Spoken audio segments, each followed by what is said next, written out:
कही देव दीदी यस जाई सुन हम जीजा जी के घरवा। कही देव दीदी यस जाई सुन हम जीजा जी के घरवा। बहरी तंग कइले बा बनी के लभारवा। बहरी तंग कइले बा बनी के लभारवा। सखी हमारा दीदिया के छोटा कदेवरवा। हमारा दीदिया के छोटा कदेवरवा।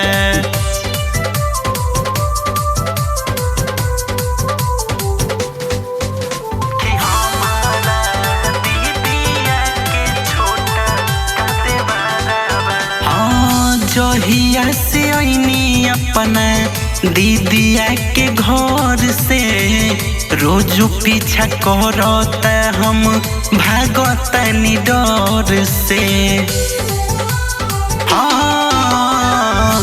जहिया से आईनी अपना दीदिया के घर से रोज पीछा करता हम भागता डर से।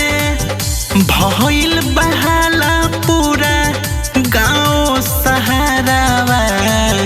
भइल बहाला पूरा गाँव सहारावा। सखी हमारा दीदिया के छोटा कदेवरवा।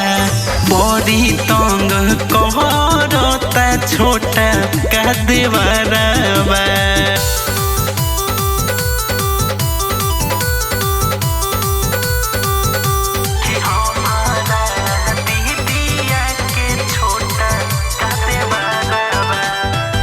भेजी भेजी मैसेज करेला तंग हो लागे परिवार में कराई दी जंग हो। भेजी भेजी मैसेज करेला तंग हो लागे परिवार में कराई दी जंग हो। मिहिले बोलावे हमके रोजो नहारावा।